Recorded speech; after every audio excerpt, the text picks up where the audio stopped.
Si vous aimez le mystère, le paranormal, et que vous souhaitez en savoir plus sur les recherches en cours, eh bien restez avec nous sur Fréquence Évasion et découvrons ensemble en compagnie de scientifiques et de témoins les phénomènes que l'on dit surnaturels. Patience, c'est dans une poignée de minutes sur Fréquence Évasion. Fréquence Évasion. Fréquence Évasion. Vous écoutez Fréquence Évasion. Dans quelques instants, la clé du mystère, nous serons en compagnie de Pascal Lafargue, médium, et nous parlerons de l'entre-deux-vie. À tout de suite. Vous écoutez Fréquence Évasion, Midi-Pyrénées, Languedoc-Roussillon, Provence, Côte d'Azur. Fréquence Évasion vous donne l'écho du Grand Sud. Chaque jour, Fréquence Évasion est sur le terrain. De la Côte d'Azur au pays camarguais et languedocien, Fréquence Évasion vous fait vivre l'actualité du Grand Sud. Fréquence Évasion, www.fréquenceévasion.com. Radio Fréquence Évasion, Principauté de Monaco, Grand Sud. Pascal Lafargue, bonjour, merci d'être avec nous dans la clé du mystère. Bonsoir Alain, bonsoir, un grand plaisir une nouvelle fois d'être reçu dans votre émission. Alors, nous avons fait ensemble plusieurs émissions sur différents thèmes, notamment la réincarnation, sans avoir abordé un thème assez intriguant, l'entre-deux-vie. Que se passe-t-il entre deux incarnations ? Alors, que se passe-t-il ? Alors, avant d'expliquer ce qui se passe dans l'entre-deux-vie, il est extrêmement important de signaler la chose suivante, c'est-à-dire, très souvent on parle de réincarnation, moi-même j'ai eu l'occasion de vous en parler sur votre antenne, mais on ne peut pas concevoir la réincarnation si on ne comprend pas l'entre-deux-vie, puisque l'entre-deux-vie est intimement lié au phénomène de la réincarnation. Bien sûr. Voilà. Alors, l'entre-deux-vie, qu'est-ce que c'est et qu'est-ce qui s'y passe, en fait, dans l'entre-deux-vie ? Alors, à la fin de la vie terrestre, au moment où la personne va mourir, déjà il faut tenir compte des différentes façons de mourir.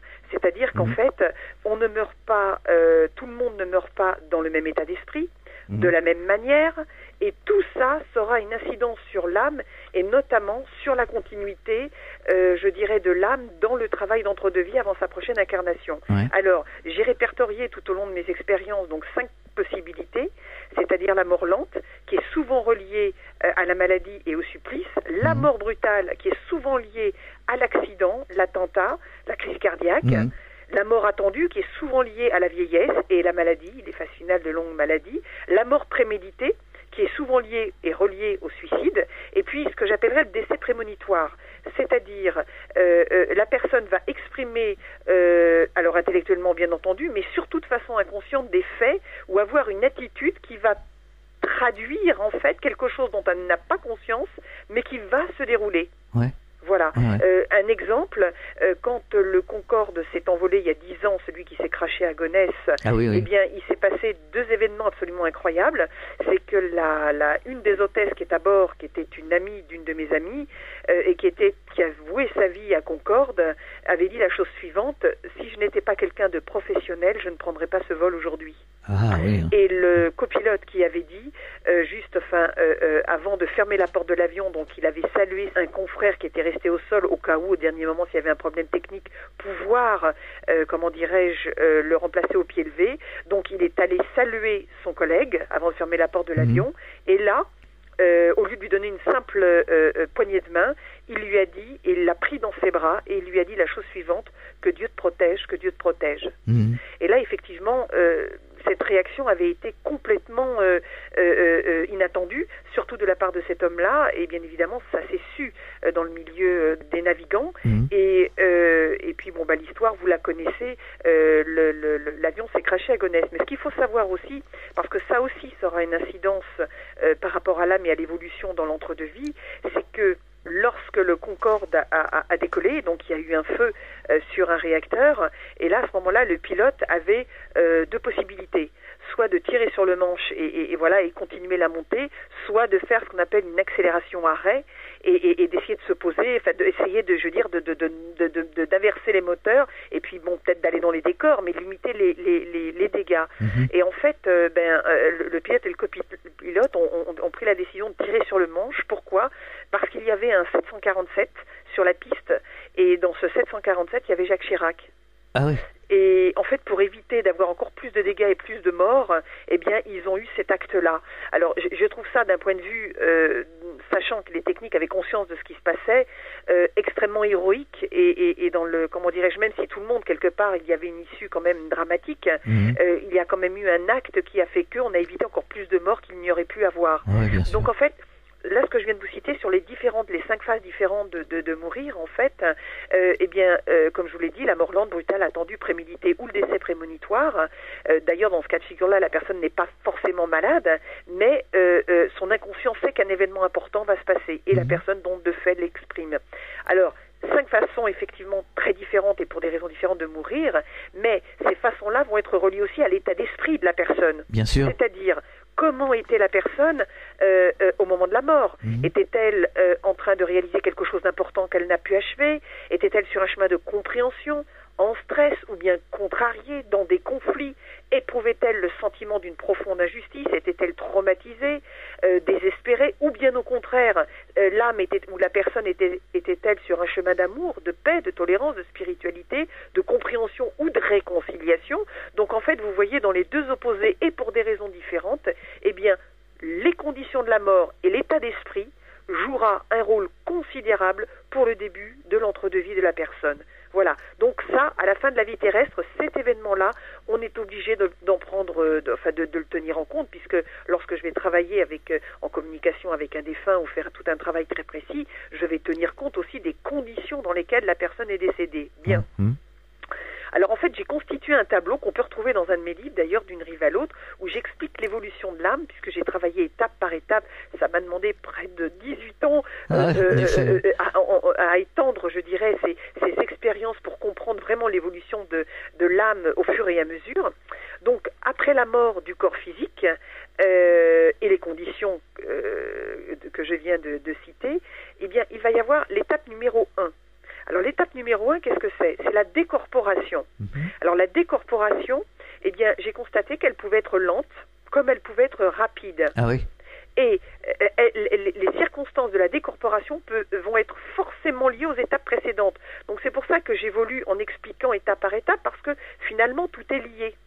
Une personne, par exemple, qui va mourir d'un accident de voiture très violent, qui va mourir sur le coup, cette personne-là risque d'avoir une décorporation rapide. Oui. C'est-à-dire comme si elle va être éjectée de son corps physique. Donc là, ça va être une décorporation rapide. On le voit dans les expériences de NDE d'ailleurs. Tout à fait. Et d'ailleurs, j'allais vous le dire. Et puis, la personne qui va être en face d'une longue maladie, eh bien, cette personne-là, il y a quand même de grandes chances qu'elle ait une décorporation lente. Parce que, eh bien, le corps, l'âme, même s'il y a un rejet intellectuel, qu'on le veuille ou non, l'âme s'est préparée à quelque chose. Donc, en fait, dans l'un des deux cas, et pour des raisons différentes, voilà les deux types de décorporation. Et donc, c'est le moment où le double et l'âme vont quitter l'enveloppe charnelle et vont se dégager de l'enveloppe du corps physique. Alors il faut savoir qu'à ce moment-là, le double peut rester quelques instants à côté de son corps, comme plusieurs heures, voire 2-3 jours, 4 jours, à côté du corps physique. Eh bien, de la même manière, ça sera conséquence de l'état d'esprit et de la façon dont la personne est décédée. Donc, il va y avoir aussi un autre élément qui va rentrer en ligne de compte au moment de la décorporation. Ça veut dire, c'est le moment où l'âme, était très attachée à des personnes et aura toute la difficulté de pouvoir se détacher. Et très souvent, ce qui se passe, c'est que l'âme a envie vite d'aller voir ses proches, envie de les toucher, de parler, et c'est une réaction qu'on trouve très, très régulièrement. Et là, je vais vous citer un exemple, puisque depuis 29 ans que j'étudie, que je dis toujours que j'étudie, que je mène des recherches dans ce domaine, eh bien, il m'est arrivé une fois une expérience absolument incroyable, où là, je l'ai vécue synchrone, en fait, cette expérience. Et cette expérience, en fait, est la suivante. C'est une de mes collègues de travail à l'époque, dont le mari était souffrant. Il avait une tumeur au cervelet, et donc c'est quelqu'un pour lequel je faisais énormément de prières et je faisais tout mon possible pour que cet homme, vive sa maladie le mieux possible. Et un jour, alors que j'étais sur mon lieu de travail à l'aéroport Charles de Gaulle, j'étais en train de discuter avec cette collègue et d'un seul coup, je sens la présence de son mari et je sens que l'heure est grave et même très grave. Et là, d'une façon très élégante, je dis à cette collègue, je dis, est-ce qu'il est question que tu dois aller voir ton mari aujourd'hui à l'hôpital parce qu'il était hospitalisé depuis quelques jours. Et là, elle me dit, oui, effectivement, Pascal, je dois aller lui rendre visite. Et elle me dit, pourquoi, tu as senti quelque chose? J'ai dit, non, c'était juste une question. Elle dit, non, c'est pas une question, tu ne dis jamais les choses comme ça. Mais je n'ai pas voulu en dire davantage. Bien. Le soir, donc, je rentre chez moi, je fais ce que j'ai à faire, et tardivement, je vais me coucher. Et là, mes pensées vont vers cet homme, parce que je me dis, c'est quand même bizarre ce que j'ai ressenti. Et là, je fais quelque chose d'incroyable. Donc, j'étais allongée sur mon lit, je revois très bien la scène, et là, je décide de me dédoubler, de sortir de mon corps pour aller le rejoindre près de son lit, à l'hôpital. Et là, je suis donc en état de dédoublement, je lui prends la main, et là, en télépathie, donc j'entends qu'il me parle, il me laisse un message pour sa femme, ses enfants, etc. Et là, il va se passer un événement absolument incroyable, c'est-à-dire que moi, en état de dédoublement, je lui tiens donc la main, et à ce moment-là, je sens la respiration qui me manque, mon cœur qui commence à pulser de plus en plus lentement, et je sens que je manque d'air, d'oxygène, et à ce moment-là, je sens un phénomène absolument incroyable. Lui sort de son corps, et je me retrouve, moi, en dédoublement, lui sorti de son corps, main dans la main, et je nous vois tous les deux en train de regarder le lit sur lequel il y a son corps physique, et là, je comprends qu'il était en train de se décorporer, qu'il est en train de mourir. Moi, j'étais dans un état, je ne pouvais même plus réagir, j'étais dans un état second sur mon lit. Et à ce moment-là, il continue à me donner des messages pour sa femme, ses enfants, et j'aperçois, on va dire, une dizaine de mètres, un espèce de grand rayon lumineux dans lequel il y avait un homme qui lui tend la main. Et là, je comprends que je dois le laisser partir, que c'est pas du tout à moi d'y aller. Et là-dessus, je m'endors, et je m'endors, mais je m'endors, mais je me rappelle même plus, je m'endors et c'est terminé. En revanche, le matin, au réveil, je me souviens parfaitement de ce que j'ai vécu la veille au soir, et je le consigne tout de suite. Et en même temps, je me dis, mais jamais je vais pouvoir prouver une telle chose. C'est une sacrée expérience, ça. C'est une sacrée expérience, mais je le consigne. Et dans la matinée, donc, je m'absente, et je reviens en fin de matinée à la maison. Et là, sur mon répondeur téléphonique, je vais trouver le message suivant. Pascal, je sais que tu sais, et de quelle façon Philippe est parti. Pascal, Philippe a été déclaré mort clinique à 1h du matin. Pascal, merci. Et l'heure coïncidait. Ben oui, l'heure coïncidait complètement. Parce que, attendez, il a été déclaré mort clinique à 1h du matin. Mais moi, quand je suis intervenue, il devait être 23h30. Après, je ne sais plus le temps que ça a pris. Mais ça veut dire que l'infirmier est rentré à cette heure-là. Il l'a déclaré mort, mais il a très bien pu mourir 1 heure avant. Bien sûr. Vous voyez ce que je veux dire? Donc, en fait, eh bien, grâce à ce message, et grâce à... je veux dire, et puis après, ce que j'ai su de façon beaucoup plus complète, eh bien, je savais que ce que j'avais vécu n'était absolument pas un rêve, et c'était absolument bien réel, et j'en ai gardé une émotion, mais très, très longtemps. Et ce que je dois dire, c'est que dans ces cas-là, on a intérêt à savoir ce qu'on fait, et surtout être en bonne santé. Parce que très honnêtement, ce que j'ai ressenti physiquement, ça n'aurait pas été le cas, c'est des coups à y rester, mais très sincèrement. Voilà. Donc là, ça reste parmi toutes mes expériences depuis 29 ans que j'ai pu vivre, eh bien, ça reste quand même une des expériences incroyables parce qu'elle a été synchrone. Bien. Donc, l'âme va continuer, après la décorporation, va emprunter ce fameux tunnel, d'ailleurs, dont ceux qui ont vécu des NDE parlent énormément. Nicole Dron qui en parle souvent. Voilà. Oui, tout à fait. Donc là, l'âme va emprunter ce fameux tunnel, et puis, pour aller vers l'étape numéro 2, qui s'appelle la montée. Alors, la montée, qu'est-ce que c'est? Eh bien, c'est le moment où l'âme va être aspirée, en fait, et dans cette espèce de tunnel, en fait, symbolique, et l'âme va être confrontée à quoi? À des lumières, des odeurs, des sons, des sensations qui peuvent être agréables comme très désagréables. Et d'ailleurs, dans ce tunnel, parfois l'âme peut être seule, peut être accompagnée, il peut y avoir d'autres entités, elle peut croiser aussi d'autres âmes, d'autres personnes. Ça n'est, écoutez, en 29 ans d'expérience, je n'ai jamais vu deux montées d'âme identiques. C'est vraiment au cas le cas, j'ai envie de dire, et il se passe à chaque fois des choses extraordinaires. Et c'est vrai que les gens qui ont vécu des NDE, quand j'ai écouté leurs témoignages, je me suis dit, c'est tellement proche du travail que je fais quand je suis concentrée et que je me dédouble pour aller voir ce qui se passe dans cette étape numéro 2. Et là, c'est pareil, je vais vous citer un autre exemple. Cet exemple-là, c'est pareil, c'est un exemple absolument incroyable. J'étais en cours avec mes élèves, donc il y a quelques années, et en cours, toujours la même façon, c'est-à-dire en fait que l'élève sur qui on va travailler, eh bien, son prénom sera écrit sur un petit bout de papier qui sera plié en 4. Je les mets tous dans une enveloppe et c'est le principe du tirage au sort. Donc c'est vraiment la main du destin qui, ce jour-là, tire le petit papier sur lequel le prénom de l'élève va être révélé. Bien. Donc le sujet du cours, ce jour-là, c'est travailler sur les prochaines entre-deux-vies.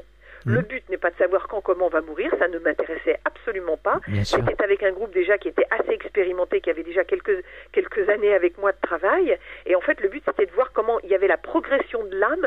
Je voulais voir à partir du tunnel. Bien. L'élève, donc, est tiré au sort ce jour-là. Et tout le monde se concentre. Je me concentre toujours avec mes élèves. Les élèves, donc, à la fin du temps réglementaire de concentration, les élèves s'arrêtent. Et alors là, donc, j'exprime ce que je vois. J'ai dit, écoutez, voilà, donc je me projette au moment où votre âme monte dans le tunnel. Et là, je vous vois monter ce fameux tunnel. J'explique comment elle est. J'ai dit, par contre, il y a un événement qui s'est passé absolument à ce moment-là qui était extrêmement troublant. J'ai vu un homme.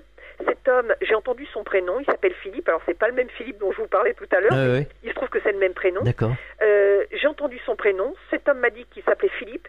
Il est venu, il s'est accroché à vos jambes, il s'est accroché à vous, il vous a demandé de le pardonner, il est extrêmement douleur, je vois que cet homme a une mort tragique, il y a beaucoup de douleur, et vraiment, il vous demande de l'aider et de lui pardonner. Alors, je vous le résume très court, hein. Et donc, à la fin de cette expérience, l'élève me dit, écoutez Pascal, je suis extrêmement choquée, parce que le prénom de cet homme que vous me citez, qui s'appelle, c'est mon frère s'appelle Philippe. Donc si j'entends j'entends bien ce que vous êtes en train de me dire, ça voudrait dire que mon frère décéderait avant moi. Alors là, évidemment, je réfléchis 2 secondes, je ne suis plus dans la concentration, donc je réfléchis, et là je me dis, écoutez, oui, vu comme ça, effectivement, on pourrait le concevoir. Si votre frère s'appelle Philippe et que ce que j'ai vu, effectivement, ça irait bien dans ce sens-là. Mais j'ai dit, vous savez, je peux me tromper, ça peut ne pas... Enfin, voilà, j'étais même quasi pratiquement embêté. En même temps, cet élève me dit, mais vous savez Pascal, je sais très bien qu'on vient sur Terre, on naît, on meurt, personne n'est immortel. Bien. Et ce cours avait lieu le samedi. Le dimanche passe, le lundi passe, et le mardi, j'ai un appel téléphonique de cet élève. Et cet élève me dit, écoutez Pascal, je vous appelle pour vous annoncer une triste nouvelle. Mon frère Philippe est décédé. Ah oui. Et là, je lui dis, mais que s'est-il passé ? Elle me dit, écoutez Pascal, il se trouve que ses voisins ne l'ont pas vu du week-end et que les bouteilles, il y avait des choses qui étaient déposées devant sa porte et qui n'avaient pas bougé. Et donc, des voisins qu'il connaissait très très bien ont été inquiets et le lundi, ils ont appelé les pompiers. Les pompiers sont arrivés, ont défoncé la porte, sont rentrés dans l'appartement et ont trouvé Philippe mort. Il s'était suicidé le samedi. Oh là là, en effet, oui. D'après les médecins, la mort remontait donc au samedi. Mais le samedi, c'est le jour où j'ai fait cette expérience. Bien sûr. Ça veut dire quoi, Alain ? Ça veut dire que je suis en train de me projeter dans le futur, dans l'entre-deux-vies, et qu'en même temps, un homme est en train de mourir, et son âme va errer quelque part, parce qu'il va être bloqué. Eh bien, ça aussi, ça fait partie des expériences qui dépassent l'entendement. Oui, c'est incroyable. C'est absolument incroyable. Alors, je continue. Une autre expérience très touchante, celle-ci, il y a avec mes élèves, c'est pareil, nous avions décidé de travailler sur un contact avec Sœur Emmanuelle.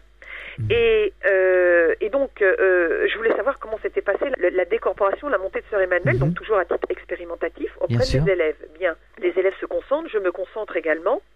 Et à un moment donné, donc je vois Sœur Emmanuelle, donc je passe l'étape numéro 1, j'arrive au moment de la montée, donc je la suis, et je vois qu'au moment de la montée, elle est là, elle est attentive, elle regarde ce qui se passe, jusqu'à un moment donné, elle voit un homme, et là, j'entends qu'elle dit, mais cet homme ne peut pas rester là, c'est une très belle âme cet homme, et il ne peut pas rester là, et là, elle dit, je l'ai pris par la main, je l'ai emmené avec moi, parce qu'il n'avait pas l'air de savoir où il était, il avait l'air très triste et désespéré, je l'ai attrapé avec moi, et je l'ai emmené avec moi, parce qu'il n'avait pas à être là. Alors, curieuse comme je suis dans ma concentration, j'essaye de voir qui est cet homme, et je lui demande, je lui dis, mais qui est cet homme ? Et là, je vois Sœur Emmanuelle qui me regarde et qui me fait, c'est Guillaume Depardieu. Ah oui. Et là, alors la fin de l'expérience se passe, et là je suis très très troublée. Donc j'irai, après le cours, j'irai voir et contrôler sur Internet quand est mort Guillaume Depardieu et Sœur Emmanuelle. Et en fait, je vais rester assise parce que Sœur Emmanuelle est décédée décédé le 20 octobre 2008, mais Guillaume Depardieu est décédé le 13 octobre 2008, une semaine avant. Ah d'accord, ouais. Donc, ce que disait Sœur Emmanuel et l'expérience était très cohérente. Il y avait juste 7 jours d'écart entre leurs 2 décès. En effet. Une question, comment vous avez les informations finalement? Donc c'est un état de décorporation, mais parce que Sœur Emmanuel, donc elle est décédée il y a quelque temps déjà, donc je suppose que ces informations vous les avez reçues récemment. Alors ces informations doivent remonter à 2 ans, 2 ou 3 ans, oui, je crois. Mais est-ce que c'est Sœur Emmanuel qui vous l'a fait voir, tout ça, ou... Oui, c'est ça. Tout à fait. Parce qu'en fait, que ce soit pour travailler sur l'entre-deux-vie ou la réincarnation, ou même des fois dans d'autres domaines, ou quand je communique avec un défunt, eh bien, je suis physiquement présente là, mais il y a une partie de moi qui est ailleurs, qui est comme dans un autre espace-temps, et cette partie de moi, donc en état de dédoublement, est capable de voir, d'entendre, de ressentir, et en fait, tous les sens sont en éveil. On marque une pause dans la clé du mystère, on revient dans quelques instants. Fréquence Évasion, Midi-Pyrénées, Languedoc-Roussillon, Provence-Alpes-Côte d'Azur. Fréquence Évasion vous informe sur votre région. Que se passe-t-il près de chez vous? Pour le savoir, cliquez sur Région et Office de tourisme. Bon séjour dans le Sud. Venez visiter le site Fréquence Évasion, www.fréquenceévasion.com. Enfin, il existe une radio dynamique et proche de ses auditeurs. C'est Fréquence Évasion, la radio du Grand Sud sur le web. Écoutez la différence. Nous sommes de retour sur Fréquence Évasion. Nous sommes toujours en compagnie de Pascal Lafargue, médium, et nous parlons de l'entre-deux-vie. Alors, comment s'est poursuivie justement cette entrée dans l'au-delà de Sœur Emmanuel? Oui, alors Sœur Emmanuel, sa montée, son accueil, alors elle a été effectivement accueillie, il y a eu un grand moment de discussion et d'échange, et en fait, ce qu'elle a fait Sœur Emmanuel, c'est écoutez, je vous lis carrément son message. Allez-y. Pour le moment, je veux être l'infirmière qui soulage, soigne et contribue à la délivrance des âmes en souffrance, car même ici, les âmes ont besoin d'aide. Je me suis tellement nourrie dans ma vie incarnée qu'il est important que je retransmette. Et là, je comprends à ce moment-là, d'ailleurs, dans le message que je viens de vous lire de Sœur Emmanuel, eh bien, j'ai eu des images extrêmement belles où je la voyais, je voyais un endroit qui paraissait comme un endroit extrêmement grand où on pourrait dire, comment je pourrais expliquer ça, comme dans une ancienne église mais vide, si vous voulez, où il y avait plein de petits lits, où il y avait des âmes qui étaient comme ça sur des lits, qui étaient très en souffrance. Et là, je vois Sœur Emmanuel qui va les visiter, qui va leur tenir la main, qui va leur parler et qui leur transmet, même sans parler, dans les yeux, dans le regard, énormément d'amour. Et là, je comprends que elle leur prend juste la main, elle les regarde dans les yeux. Et là, je sens qu'elle transmet quelque chose de fort. Et d'ailleurs, voici ce qu'elle dit, et ce que j'entends à ce moment-là, que l'amour est un peu de don de soi, simplement leur tenir une main, dire un mot d'amour, être réconfortant, être présent, cela peut suffire à aider dans la souffrance d'une âme. Et là, je comprends à ce moment-là que par ses mots et son énergie, sa spiritualité, eh bien, elle est une présence indispensable et que sa générosité comble les âmes en souffrance. Elle est un peu comme une infirmière du ciel, on pourrait dire. Oui, c'est ce que j'allais dire. Mais dans une dimension d'amour spirituel important. C'est comme un petit hôpital, finalement, exactement, pour ces âmes-là. Ça faisait comme un hôpital, exactement. Et puis, il y a un message, je vais vous dire, celui-là, parce que je l'ai sous les yeux, voilà ce qu'elle dit à un moment donné. La main de l'homme est lourde parce que la douleur est intense. Si nous agissons sur la douleur, alors peut-être que moins d'hommes périront et que la raison deviendra la sagesse de ceux qui gouvernent ou ceux qui prennent les décisions. Agissez par amour tout simplement. Tout ce que vous faites, faites-le par amour. De jolis messages en tout cas. Voilà. Et donc, vous avez eu d'autres expériences? Oui. Alors, je vais juste terminer cette notion de tunnel avec la notion d'accueil. Et la notion d'accueil, eh bien, alors c'est pareil, il n'y a jamais deux accueils identiques. C'est à chaque fois extrêmement différent. C'est-à-dire que quand la personne arrive, eh bien, il peut y avoir une personne, 2, 3, 4, 5 personnes, plusieurs personnes. Ce qui se dit est toujours extrêmement différent. Il y a comme un état, en fin de compte, vraiment où l'âme va devoir exprimer des choses, va aussi faire des rencontres. Il va aussi se produire la chose suivante, c'est-à-dire que des promesses qui ont été faites sur Terre peuvent se trouver concrétisées au moment de l'accueil. Je vous cite un exemple. Oui. Une fois, je travaillais avec une de mes élèves sur la photo de sa maman décédée. Et donc, en fait, elle voulait savoir bien comment était sa maman de l'autre côté, comment ça se passait et comment comment elle se comportait dans l'entre-deux-vie, en fait. Alors, quand je dois communiquer avec un défunt, je fais toujours la même chose.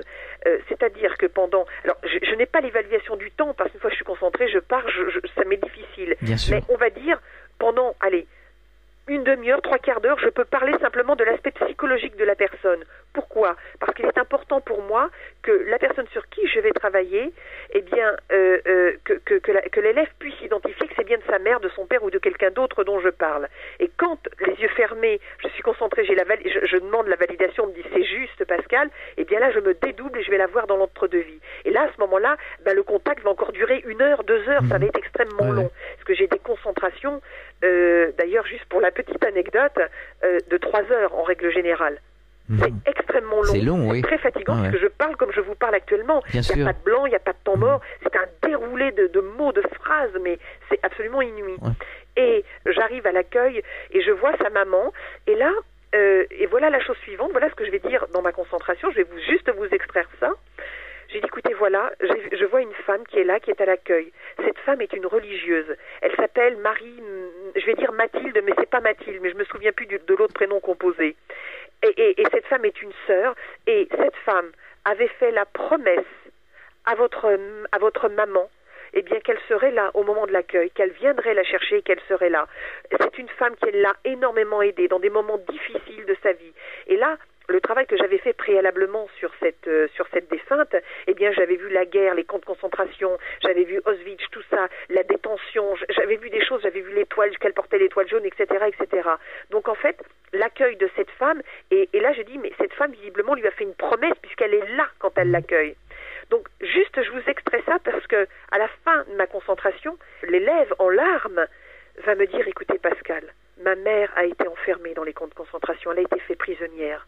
Elle a pu s'en sortir et s'en sauver. Comme vous le dites, elle a gardé le traumatisme de l'étoile jaune. Mais ce qui est encore beaucoup plus troublant, c'est qu'à un moment donné de sa vie, elle a rencontré une femme. Cette femme, elle était religieuse. Vous parlez d'une sœur, oui, elle était religieuse. Et elle s'appelait, comme vous l'avez dit, Marie-Mathilde.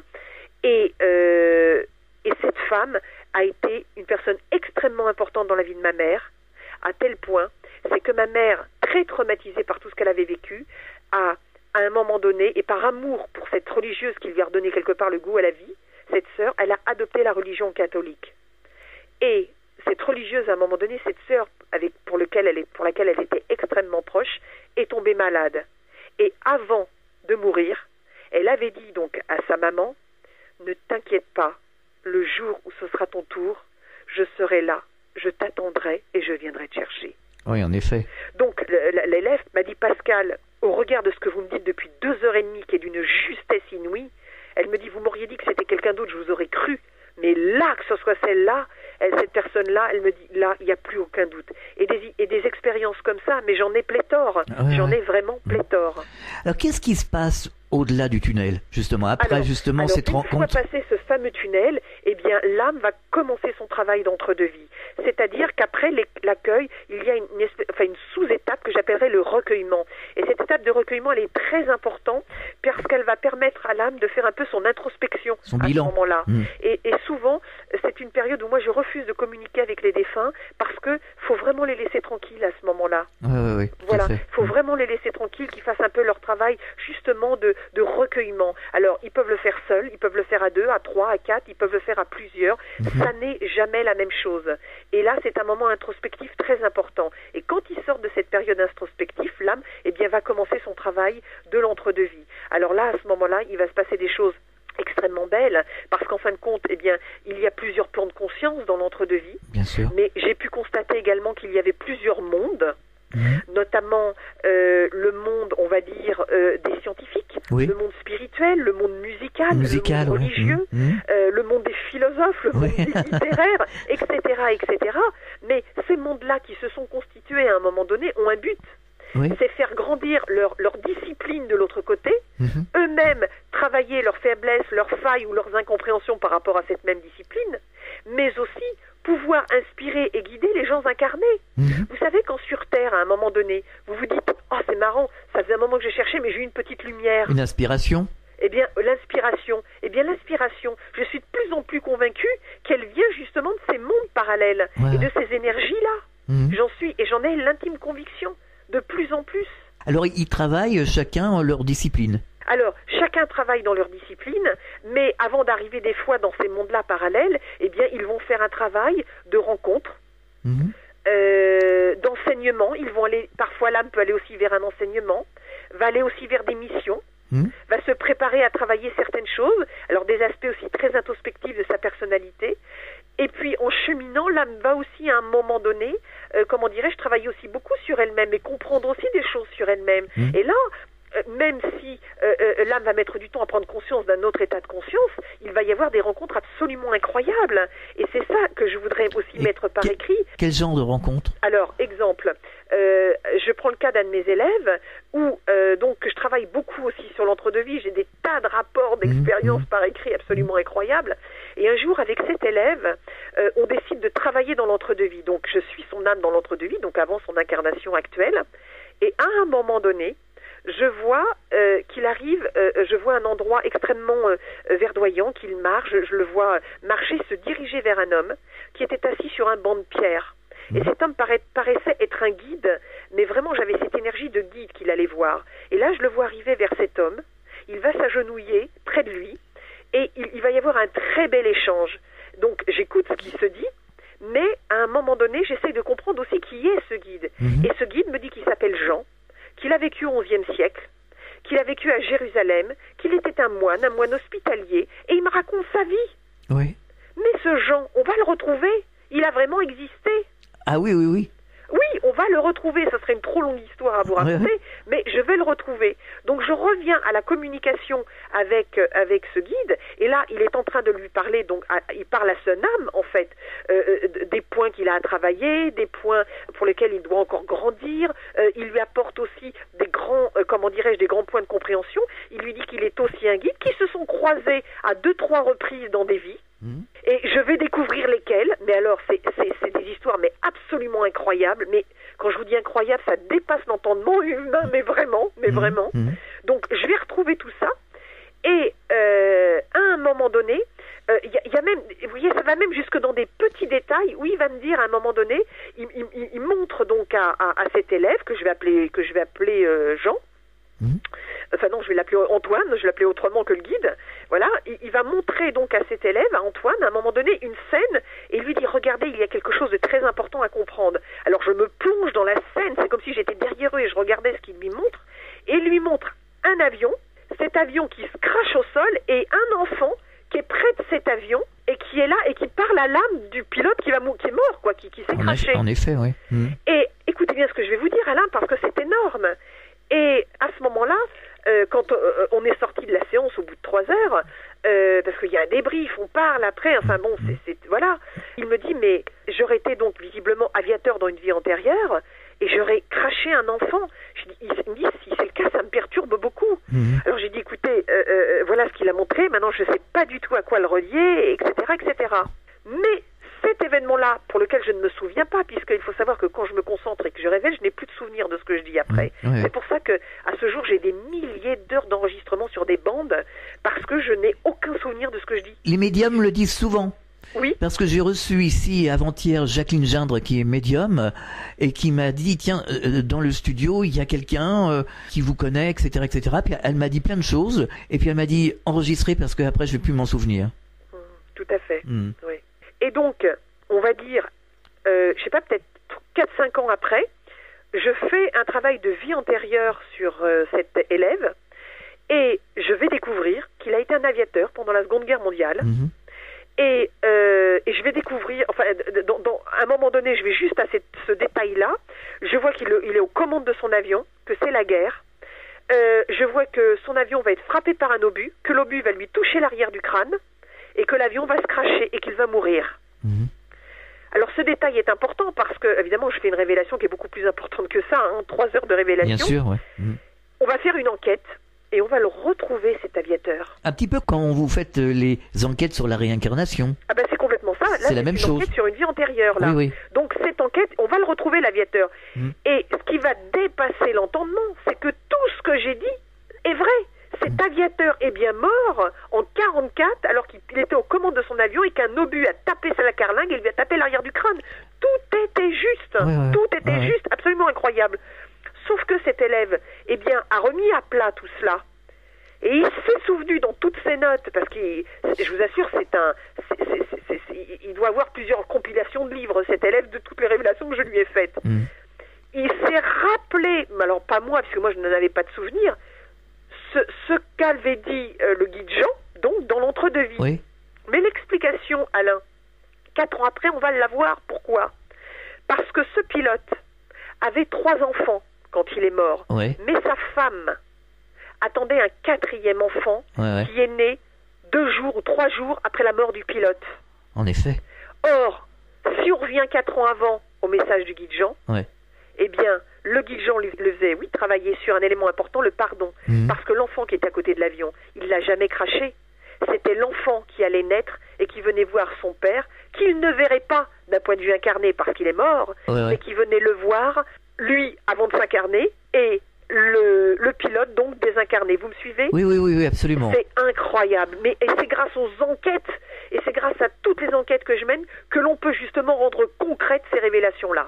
En effet, oui. Voilà. C'est absolument donc, dans l'entre-deux-vie, incroyable. effectivement, eh bien, il y a ce qu'on appelle ces mondes dits actifs. Oui. En fait, l'entre-deux-vie, c'est un, comment dirais-je, c'est un monde parallèle où les âmes continuent à vivre, de façon différente, certes. Il y a des plans différents, mais il y a des rencontres, des missions auxquelles l'âme sont confrontées. Il y a des objectifs, l'enseignement qui est dispensé, et puis surtout, à un moment donné, cet entre-deux-vie qui va mener à une étape importante, c'est la préparation au retour et à la réincarnation. Bien aussi sûr. Également. C'est ce que Georges Moranier disait à sa mère à travers ses messages. Oui. Ah, je ne sais pas, je ne connais pas. Oui, tout à fait. Et donc, ce plan de monde dit actif, donc qui va garder le souvenir du passage de notre propre âme, mais comme je disais tout à l'heure, qui va être un lien indispensable entre le passage sur Terre, c'est-à-dire la réincarnation, et cet entre-deux-vie. Et d'ailleurs, j'ai sorti un livre il y a quelques mois, Chemin d'éternité, où dans ce livre, d'ailleurs, je cite plusieurs messages de maman. Eh bien, un jour, en travaillant aussi avec mes élèves, c'était en décembre, je me souviens, il y a quelques années, et on voulait aller contacter Mamina. Donc, Mamina, c'est maman. Et donc, les élèves se concentrent, je me concentre, nous allons la rejoindre de l'autre côté pour voir ce qu'elle faisait, si elle avait un message à passer. La fin de la concentration, tous les élèves s'expriment, je m'exprime, je prends la parole, et là, à ce moment-là, j'arrive et je vois maman, dans un endroit extrêmement verdoyant, mais au bord d'un ruisseau. Et je la vois tremper des draps dans l'eau. Et je m'approche d'elle et je lui dis « Mais maman, qu'est-ce que tu fais? Elle avait des draps. » Et là, elle me regarde et elle me dit « Mais non, ma chérie, je ne lave pas des draps. Je purifie des linceuls pour des gens qui vont mourir. Et qui vont mourir en masse. » Et elle me dit « Tu vois la rivière dans laquelle je purifie ces linceuls? Eh bien, les âmes qui vont arriver dans cette rivière-là, ce sont des âmes qui, dans leur mort, auront dépassé le traumatisme de cette mort. Donc, pour eux, le chemin va continuer. Mais par contre, regarde de l'autre côté de la rivière. Et là, elle me montre plein de draps. Je vois des corps enroulés dans des draps blancs, mais sur une longueur infinie. Et elle me dit, tu vois par contre cela, eh bien, ils vont énormément souffrir. Et dans la mort, ils n'auront pas dépassé la douleur et le traumatisme de cette mort. Donc, tu vois, nous purifions ces linceuls parce que il va y avoir ceux que nous allons accompagner qui vont arriver dans la rivière et ceux de l'autre côté qui vont avoir beaucoup d'aide. Et tu vois ici, ma chérie, tout le monde se mobilise. Oui, en effet. Et là, je lui dis, mais qu'est-ce qui va se passer? Eh bien, elle me dit simplement, il va se passer un terrible événement qui est lié à l'eau. Et puis, il y a plein de choses qui viennent, mais je vous en extrais l'essentiel. Oui. Et ce cours avait lieu au mois de décembre. C'était le dernier cours de l'année avant les fêtes de Noël. Et c'est vrai que les élèves étaient stupéfaits et en même temps, mon Dieu, qu'est-ce qui va se passer? On se dit au revoir, c'est les fêtes de Noël, etc. 4 ou 5 jours après, je ne sais plus, tous les élèves du cours vont m'appeler parce qu'on va entendre sur toutes les ondes l'horrible catastrophe qui va être le tsunami. Le tsunami, oui. Voilà. Oui, en effet. Oui. Voilà. C'est assez significatif, oui. Assez significatif. Donc voilà. Et des expériences comme ça, bien sûr, j'en ai pléthore. Bien sûr. Et, c'est vraiment, voilà. Donc dans l'entre-deux-vie, ils se préparent, ils travaillent, ils sont quand même au courant de ce qui va se passer, puisque là, quand même, 4 jours avant, faut le faire. Oui, tout à fait. Et puis, il y a un autre événement aussi. Celui-là, je vais vous citer aussi cet autre exemple, parce qu'il est absolument incroyable aussi. ça se passe encore à l'aéroport Roissy-Charles de Gaulle. Je suis avec 3 personnes, dont une bonne, une amie, une relation, qui prenait l'avion pour Hanovre et qui partait en Allemagne rejoindre sa maman. Sa maman est âgée, elle est fatiguée, un peu souffrante. Elle dit, je me fais un peu de soucis quand même pour maman parce que elle est pas bien. Et donc on était en train de discuter. Alors qu'on discutait, à un moment donné, je vois ma mère se matérialiser dans le groupe. Ouais. Et je la regarde, je lui parle et je lui dis, mais maman, qu'est-ce que tu fais dans ma tête, hein? Oui. Maman, qu'est-ce que tu fais là? Et elle me dit, ma chérie, ma présence ici justifie le fait que, dis-le à Ingart, donc la personne qui était concernée, que sa maman va mourir et qu'elle va s'éteindre comme la flamme d'une bougie que l'on éteint et que l'on souffle. Mais ma présence justifie le fait qu'elle ne s'inquiète pas parce que je viens faire le passage de son âme. Oh, dis-lui, s'il te plaît, en douceur, mais dis-lui. Et alors là, comme ils ont vu que mes yeux étaient dans le vague pour eux, mais pas pour moi, ils m'ont dit, mais Pascal, qu'est-ce qui s'est passé? Et là, avec beaucoup d'élégance et d'amour, j'explique ce qui vient de se passer. Cette amie Ingart prend l'avion, part à Hanovre. Je rentre chez moi le soir, je repense à tout ça, je suis troublée, je consigne comme d'habitude. La nuit se passe, le matin je m'absente, faire une course, je reviens. Et je vais trouver sur mon répondeur téléphonique, une fois de plus, le message suivant. Ma chère Pascal, maman s'est éteinte ce matin dans mes bras, comme la flamme d'une bougie que l'on éteint, paisiblement, en douceur. Ma chère Pascal, merci. En effet. Quand j'entends ça, je suis émue, j'ai les larmes aux yeux, et donc dans l'après-midi, j'essaye de joindre cette personne donc en Allemagne. Je n'arrive pas à la voir. Et la nuit se passe, et le lendemain, rebondissement, je vois, et donc je prie pour cette maman qui vient de partir, et à ce moment-là, au moment où je la prie, je la vois. Et voici ce qu'elle me dit. Elle me dit la chose suivante. Pascal, elle me parle de sa relation avec sa fille, qu'elle était proche d'elle, mais elle dit maintenant, mon temps est terminé sur cette terre, je vais partir ailleurs, une nouvelle vie va commencer pour moi, mais elle dit, Pascal, dites-le s'il vous plaît, il faut savoir une chose importante. Je voudrais que mon départ pour une autre vie offre la liberté et la vie à une femme qui actuellement est retenue en otage sur une île. Que mon départ lui offre sa libération. C'est mon vœu le plus cher. Moi, j'entends ce message, je ne comprends rien, mais rien du tout. Donc, j'essaye d'appeler cette amie en lui disant, écoutez, voilà, je viens de recevoir un message de votre maman, donc elle est bouleversée parce que le message est beaucoup plus long que ça. Elle me parle même en allemand, et moi, l'allemand, je ne comprends pas l'allemand, à part 2-3 mots, mais c'est tout, je ne le parle pas. Et donc, je vais juste extraire ça. Et elle me dit, mais qu'est-ce que ça peut vouloir dire? Mais j'ai dit, écoutez, je n'en sais rien. Je lui dis, je suis troublée, je vous le livre comme elle me l'a dit. Et elle me dit, est-ce qu'elle était en paix sereine? Très, ne vous inquiétez pas, tout va bien. Le surlendemain, donc 3 jours après, alors que sa maman n'était toujours pas enterrée, on va entendre sur toutes les ondes, il y avait à l'époque des otages qui étaient prisonniers sur l'île de Jolo en Malaisie. On va entendre sur toutes les ondes, écoutez, je vous en parle, j'en ai la chair de poule, qu'une otage allemande va être libérée, que les autorités, ceux qui la retiennent prisonnier vont la libérer parce qu'elle a des problèmes de santé, elle est malade, et qu'enfin on vise à sa libération. Quand j'entends ça, je fais quoi? Une otage allemande? Et là, je vais garder l'information jusqu'au bout. Et qu'est-ce que l'on va apprendre encore plus? Que cette otage allemande donc va être libérée, va être accueillie dans son pays en Allemagne, mais plus exactement à Göttingen, ville natale de cette amie Ingart, mais ville où habite sa maman et où sa maman est décédée. Et je vais apprendre que cet otage, qui habite à quelques mètres de la maison de la maman, était une amie de la famille. Je comprends mieux pourquoi 3 jours avant, sa maman m'a donné un tel message. Eh bien là, je peux vous dire que ça fait partie aussi des expériences, parce que là, elle venait de décéder, elle n'avait pas encore commencé, même quasiment, son travail dans l'entre-deux-vies. C'est un acte d'amour incroyable. Et puis là, pour le coup, pareil dans les médias, je vais entendre cette information, mais incroyable. Et voilà, ça restera encore une expérience. Et là, à partir de là, eh bien, elle a continué à me donner des messages et elle est partie vers un travail, mais vraiment extrêmement paisible. Oui, voilà. C'est une belle expérience aussi. Hein. Oui, très belle expérience. Alors, à la fin de l'entre-deux-vie, il y a cette étape numéro 4 que j'ai appelée la préparation.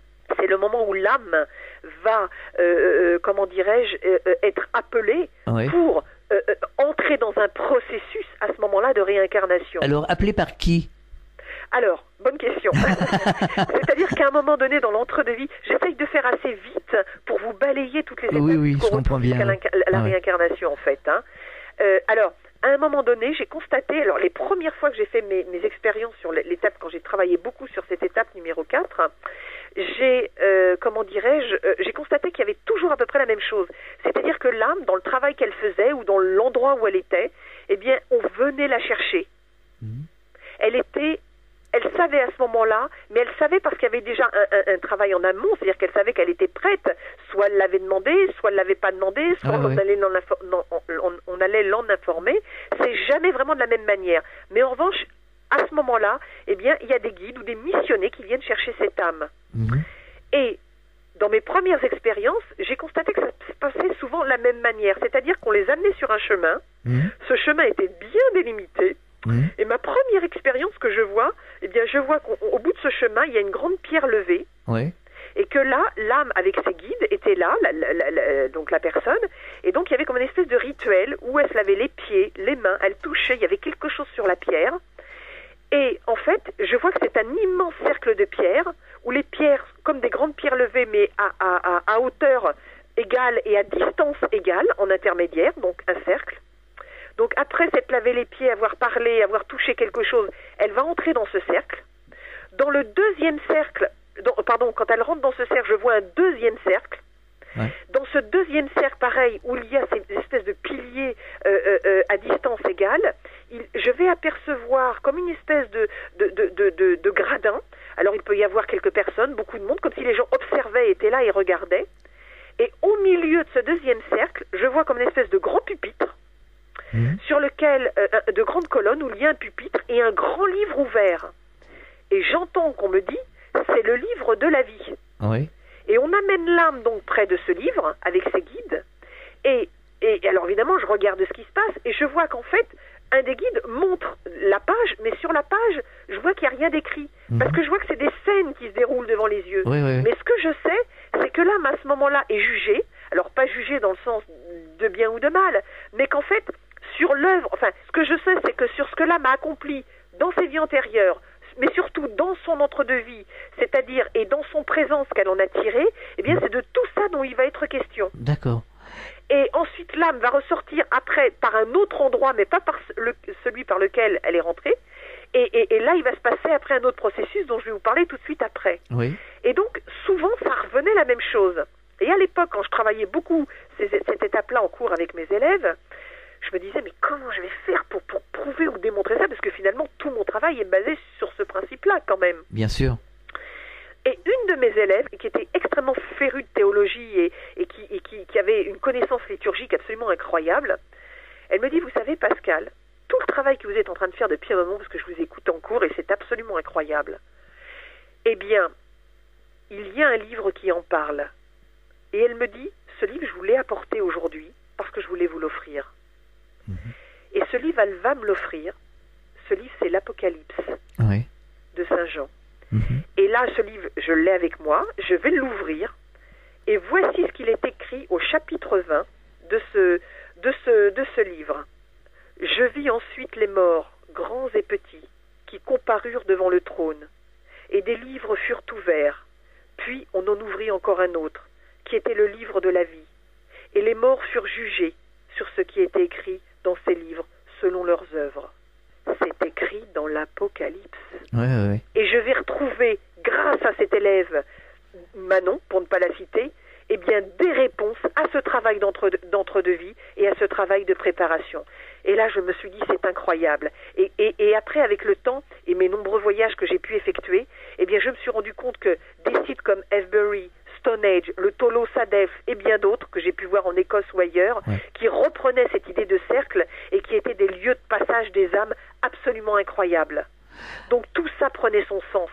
Alors, c'est là que sonne le moment de la réincarnation. Pas encore. Pas encore. Après l'étape numéro 4, il va y avoir l'étape numéro 5, qui est l'incarnation dans la vie fétale.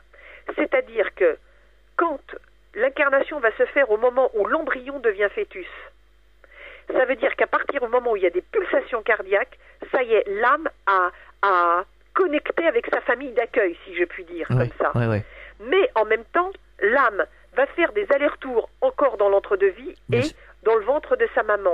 Il va y avoir beaucoup d'allers-retours à ce moment-là. Et là, j'ai un exemple à vous citer. Parce que l'âme ne peut pas être enfermée dans un fœtus qui est en formation. C'est comme un cordon qui va relier l'incarnation. Voilà. Donc, en fait, l'âme va faire beaucoup d'allers-retours. Et j'ai un exemple concret à vous donner. Et c'est ça qui est intéressant.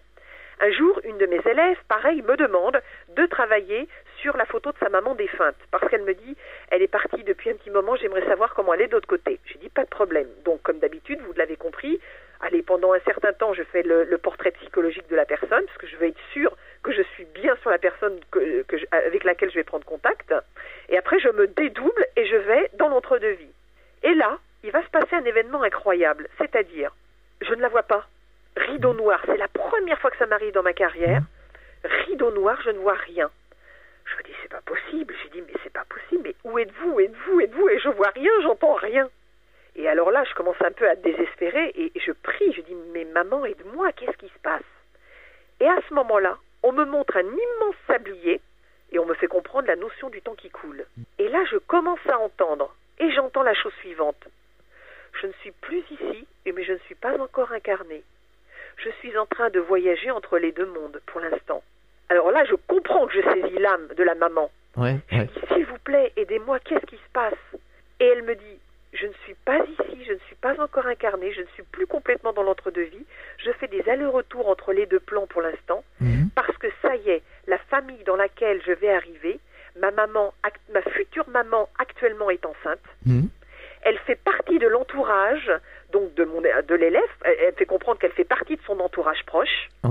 Et la maman me dit qu'elle reviendra se réincarner, qu'elle sera de nouveau du sexe féminin, qu'elle aura les yeux bleus. Et là, elle me dit une chose importante. C'est grâce à ces yeux bleus qu'on saura que c'est moi, parce que je vais garder les mêmes yeux bleus que j'ai eus dans cette vie-ci. Ah, d'accord. Et elle me dit, je viendrai me réincarner pour les fêtes de Noël.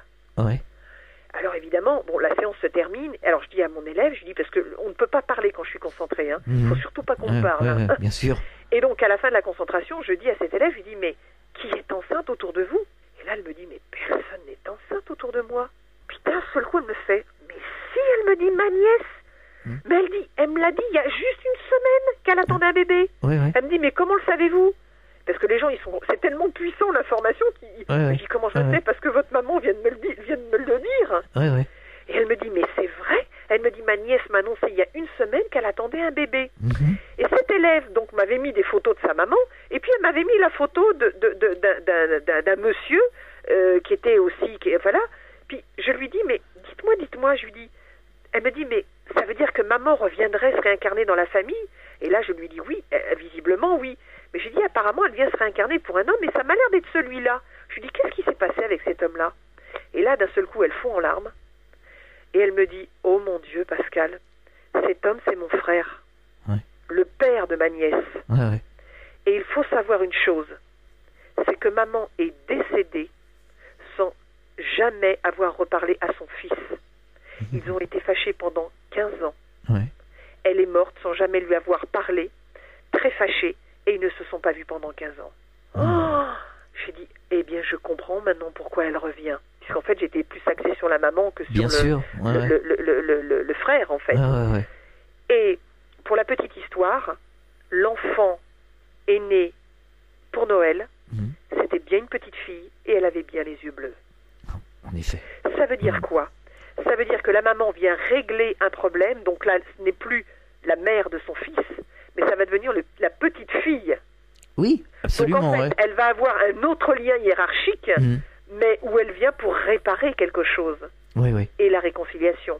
Donc en fait, là, cet exemple-là, je vous l'ai cité parce qu'en fait, j'ai compris à ce moment-là à quel point l'âme faisait des allers-retours. Oui, oui. Voilà. Et ça m'étonne pas. Pour le coup, devient concret et argumente par rapport à l'étape numéro 5 qui est la vie fétale.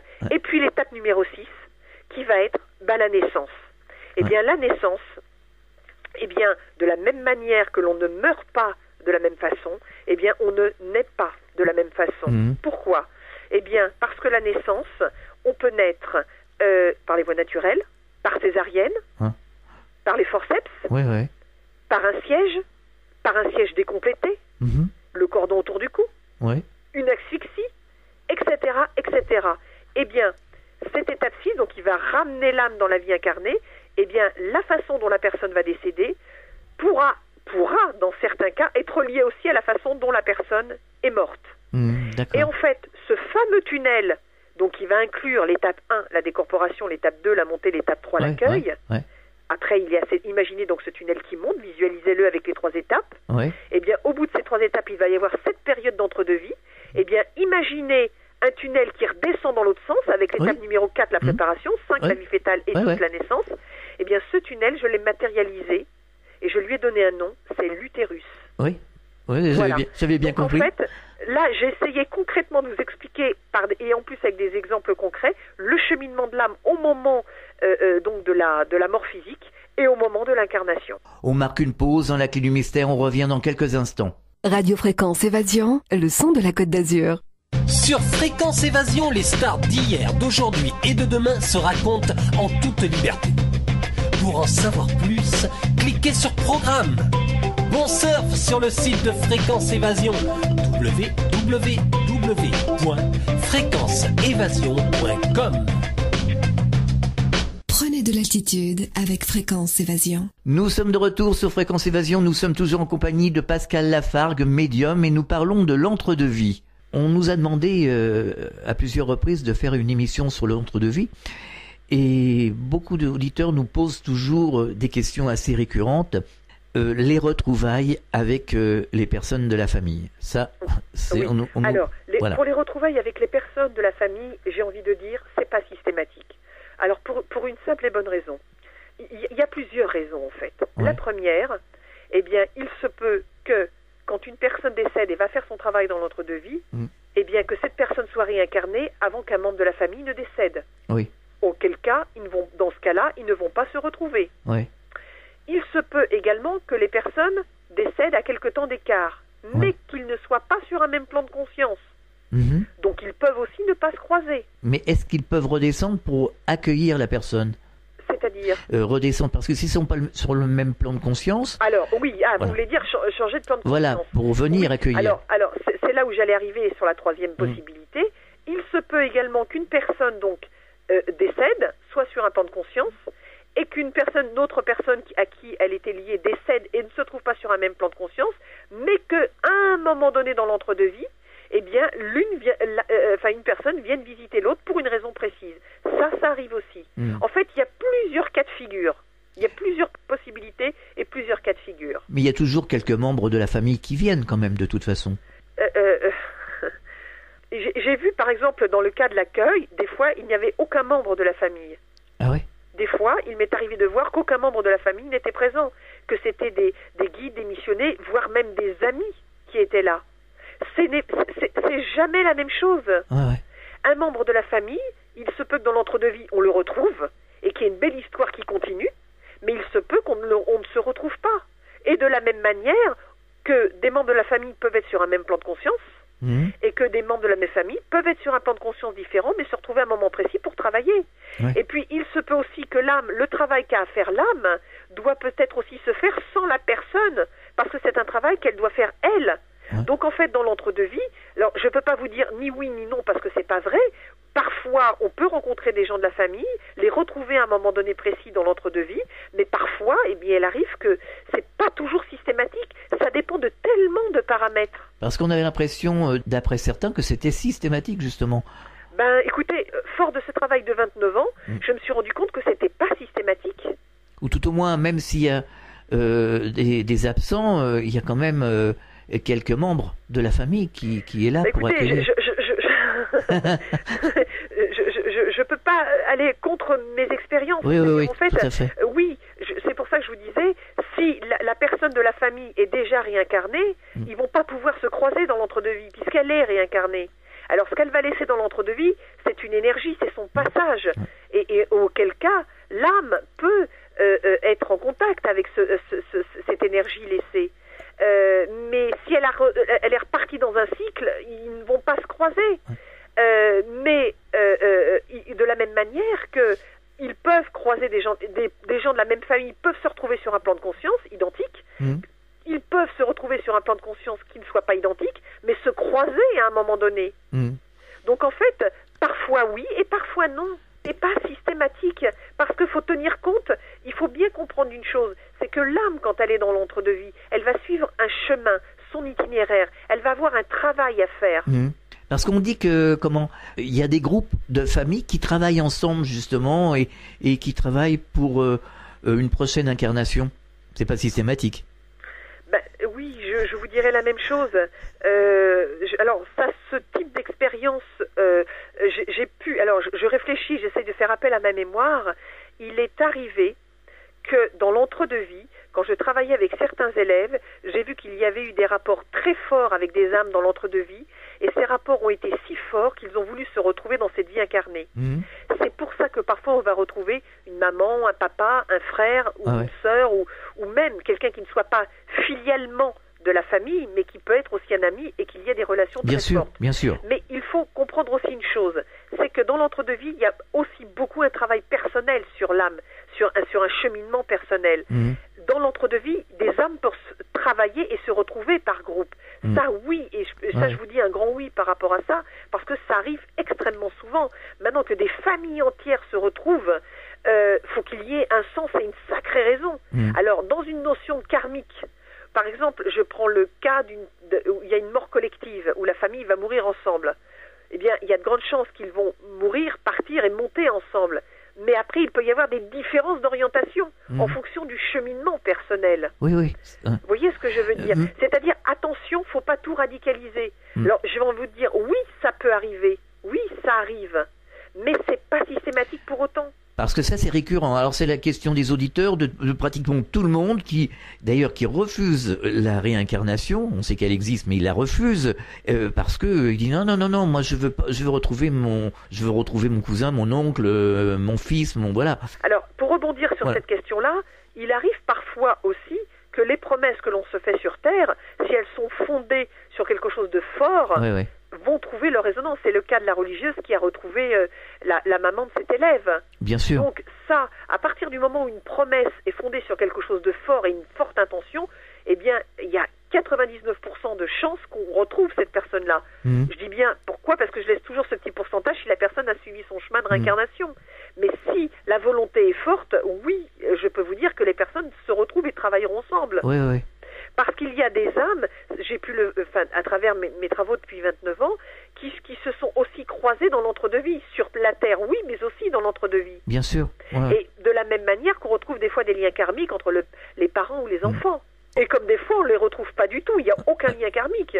Alors Georges Moranier qui transmettait des messages à sa mère, Jeanne Moranier, ils ont parlé justement de la réincarnation, il en parlait beaucoup de la réincarnation, Georges Moranier étant de l'autre côté, et il disait que de toute façon ça posait pas de problème, parce que même si un membre de la famille était réincarné, de toute façon la nuit, quand ils se décorporaient, ils avaient des relations... Alors ça c'est très vrai, c'est-à-dire qu'une personne incarnée peut, dans son sommeil, visiter, des défunts ou se retrouver proche de ces défunts. Alors pour ce qui me concerne, ça m'est arrivé des tas de fois.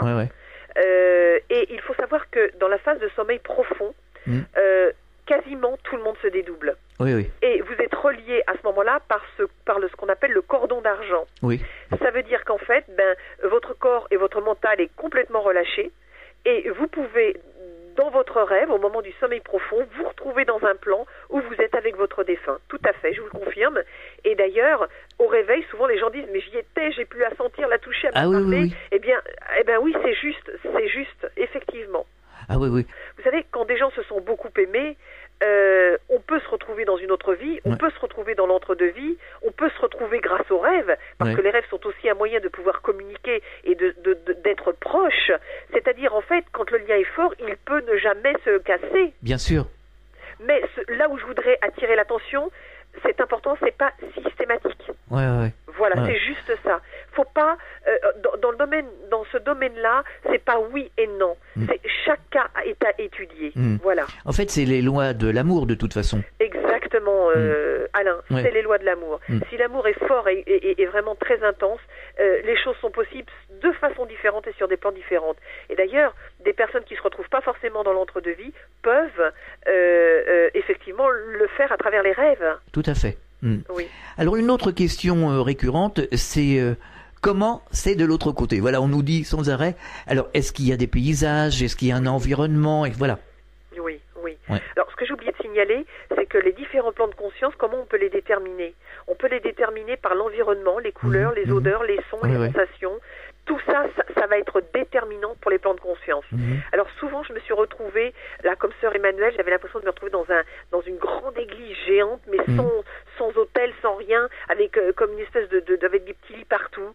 Souvent, je me suis retrouvée dans des lieux de nature. Des grands jardins, des beaux jardins, des lieux de nature, où il y avait des rivières, des ruisseaux, des torrents. J'ai vu des barques sur l'eau. Je me suis retrouvée dans des lieux où il y avait des pierres levées. Il y avait beaucoup de pierres, beaucoup en extérieur. Quand c'était en intérieur, ça pouvait être dans des églises romanes, très épurées. C'était toujours des lieux extrêmement épurés, beaux, propres, pour certains en tout cas. Des fois, c'était un petit peu plus sombre. Bon, quand ça dépend des âmes. C'est pas toujours très très beau. Parfois, mais ça correspond aussi à quelque chose, mon Dieu, sans jugement aucun. Bien sûr. Simplement, quand c'est pas très beau, c'est souvent relatif et conséquence à la souffrance aussi de la personne. C'est un petit peu pareil ici, finalement. Hein. Mais, vous savez, Alain, vous venez de dire une chose très juste. Quand on prend la réincarnation, l'entre-deux-vie et les étapes que je viens de vous citer, finalement, on se rend compte qu'il y a un parallèle immense entre l'entre-deux-vie et la vie incarnée. Combien de fois je peux faire des parallèles entre les deux? C'est inouï parce que c'est tellement vrai. Tout à fait. On dit aussi que les paysages sont transcendés, sont 1000 fois plus beaux qu'ici. Alors, ça peut être vrai, mais ça peut être aussi des paysages qui existent dans cette vie incarnée. Parce que moi, j'en ai vu. Je suis allée sur des lieux lors de mes enquêtes, et là, je leur ai dit, vous voyez, c'est un lieu identique comme ça que j'ai vu dans l'entre-deux-vie. Combien de fois ça m'est arrivé? Tout à fait. Combien de fois ça m'est arrivé? Il y a vraiment des lieux sur Terre dont se servent justement l'entre-deux-vie, ces mondes parallèles, pour venir le côtoyer et se charger en énergie. Est-ce que l'on peut lier connaissance avec des personnes de l'autre côté? Ah, mais à 100% oui. Mais 100% oui. Combien de fois j'ai vu les âmes aller à la rencontre de personnes et lier des connaissances, discuter, échanger, en comprendre, recevoir des enseignements. Combien de fois? Bien sûr que oui. Bien sûr. Et justement, c'est aussi ça qui est intéressant. C'est-à-dire, en fait, je reviens par rapport à la famille, parce que j'ai senti que cette question vous tenait tellement à cœur. Ah bah oui, à moi et à d'autres. Oui, et en même temps, je peux pas aller contre ce que j'ai pu comprendre en 29 ans.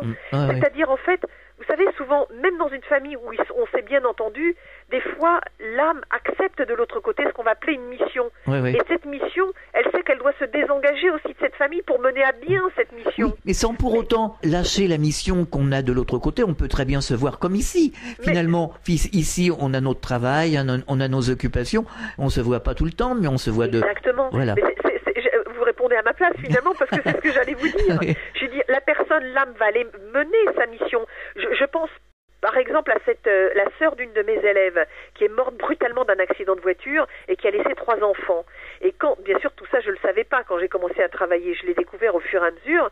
Et en fin de compte, dans l'entre-deux-vie, elle avait accepté la mission de la même manière d'ailleurs, Alain, que dans l'entre-deux-vie, ils peuvent lâcher les personnes avec qui ils sont, de la famille par exemple, comme ils peuvent lâcher les gens sur Terre, parce qu'elle se voulait un guide pour ses enfants incarnés sur Terre, eh bien elle a lâché tout ça à un moment donné, parce qu'elle s'est voulu une maman du ciel. Et donc elle accueillait des enfants qui mouraient jeunes. C'est-à-dire que le rôle qu'elle n'a pas pu faire sur Terre à élever ses enfants, eh bien elle le faisait de l'autre côté en accueillant des enfants qui mouraient relativement jeunes. Et elle voulait être cette maman du ciel. Et quand elle a été bien dans sa mission, eh bien elle a repris sa place de guide pour ses enfants. Donc en fait, ce qu'il faut comprendre, c'est que le lien, quand il est fort et intense, il ne meurt jamais. J'ai eu des cas où j'ai vu des liens perdurer. et établir des contacts de l'entre-deux-vie sur Terre. J'ai vu des liens perdurer dans l'entre-deux-vie avec des membres de la famille. Mais de la même manière, j'ai vu aussi des liens se couper. D'ailleurs, pour des raisons qui sont très propres à chaque individu, dans leur errance, dans leur souffrance, dans leur douleur. Je repense notamment à une amie, tiens, Marie, que j'ai perdue il y a une dizaine d'années. Quand Marie est décédée, dans l'entre-deux-vie, il y avait des gens de sa famille qui voulaient venir la voir et l'aider et la sortir de là. Maman, je lui avais demandé d'aller aider Marie. Eh bien, Marie ne les voyait pas et ne les entendait pas, alors que des mains étaient tendues. Et elle était dans un tel état de souffrance, parce que pareil, elle avait laissé un mari, des enfants, etc. Elle est morte jeune, à 40 ans. Elle était dans un tel état de souffrance qu'elle ne voyait pas les mains qui se tendaient. Elle ne reconnaissait pas même les gens de sa famille qui venaient la voir, parce que sa douleur était telle qu'elle ne pouvait pas. Jusqu'au jour où elle a trouvé sa libération. On marque une pause dans la clé du mystère, on revient dans quelques instants. Partout, dans le Grand Sud, Fréquence Évasion. Fréquence Évasion. Fréquence Évasion. La météo en France dans notre Grand Sud. Quel temps fait-il en Midi-Pyrénées, Languedoc-Roussillon et Provence-Alpes-Côte d'Azur? Pour le savoir, cliquez sur Météo. Chaque jour, Fréquence Évasion vous offre la météo grâce à Météo France. Fréquence Évasion, c'est la chaleur provençale, une vraie bouffée d'oxygène. Fréquence Évasion, le soleil du Grand Sud. Nous sommes de retour sur Fréquence Évasion, nous sommes toujours en compagnie de Pascal Lafargue, médium, et nous parlons de l'entre-deux-vie. Alors quelque part on pourrait comparer à la vie que l'on vit ici en ce moment, quand on a des rapports harmonieux avec sa famille. Donc on se voit, on se téléphone, on se réunit, enfin on vit quelque chose d'intense. Du même coup aussi, on peut vivre la même chose de l'autre côté, mais il y a aussi les gens qui s'ignorent. Ici, il y a aussi des disputes. Il y a des gens qui disent celui-là ou celle-ci ne fait pas partie de ma famille, je la déteste. Donc finalement, on peut comparer les deux situations. Tout à fait. Oui, on peut tout à fait comparer les situations. À la seule différence, c'est que dans l'entre-deux-vie, l'âme sera détachée de tout l'aspect matériel. Oui, tout à fait. Et n'aura le temps que de se consacrer vraiment à son introspection, à son cheminement personnel. Et d'ailleurs, je vous l'ai dit, l'entre-deux-vie, c'est aussi des rencontres, c'est un enseignement, c'est un travail introspectif. J'ai vu des gens qui pouvaient travailler seuls ou à 2 ou 3 ou travailler avec beaucoup de monde. J'ai vu aussi des grandes bibliothèques dans l'entre-deux-vie. J'ai vu des livres, j'ai vu des bibliothèques, j'ai vu des églises, j'ai vu des lieux magnifiques. Et c'est la raison pour laquelle l'âme va être vraiment consacrée à ce travail, à ces échanges, à la compréhension de sa vie. Parce que ça va être ça le but. C'est que l'âme puisse prendre conscience par rapport à ses incarnations passées, ses entre-deux-vies, le cheminement qu'elle a fait. Bien sûr. Ce sont les erreurs. Que doit-elle ne pas répéter? Que doit-elle avancer, grandir, travailler, dépasser? Vous savez, c'est un long cheminement. Bien sûr. Parce que comprendre n'est pas guérir. Et quelque part, est-ce que, par exemple, ceux qui travaillent, qui font de la musique, est-ce que c'est joyeux? Est-ce que c'est agréable? Est-ce que c'est... Vous voyez ce que je veux dire? On a des situations ici sur Terre... Je parle de ceux qui aiment par exemple la musique, mais ça peut être autre discipline. Quand on écoute de la musique, chacun aime un type de musique bien déterminé. Est-ce que c'est aussi joyeux qu'ici ou même plus joyeux? Eh bien écoutez, je vais vous citer un exemple. Je me trouvais à Vienne, à Salzbourg, j'étais dans la maison natale de Mozart, parce que j'enquêtais sur Mozart. Oui, je me souviens. Ça fait partie aussi d'une autre discipline que je travaille, c'est les enquêtes historiques. C'est remonter le cours de l'histoire et essayer d'en découvrir, parce qu'en fait, quand je m'interroge à un personnage, c'est que je conteste certaines choses, donc j'enquête. Donc je me trouve à Salzbourg, dans la maison natale de Mozart, et je venais de la visiter. Et à la fin de la visite, je décide de m'asseoir et de me concentrer, parce que ce qui m'intéressait, c'était de voir comment Mozart... Qu'est-ce qui s'est passé au moment de sa naissance, au moment où il quittait l'entre-deux-vie pour naître. Et donc, je me trouve assise dans la maison, 2e étage donc, de cette maison, et il y avait une porte sur ma gauche qui donnait sur l'extérieur. On était au mois de février, il faisait assez froid, mais le soleil donnait. Et là, je me concentre, et je vois donc l'âme de Mozart prête à arriver, très accompagnée. Il y a des sons absolument merveilleux, des couleurs splendides, un accompagnement absolument magnifique où je vois des chérubins, des anges. Il y a tout un contexte, mais vraiment, tellement céleste, ça me trouble profondément. Donc je suis concentrée, je remonte dans le temps, et là je vois quoi?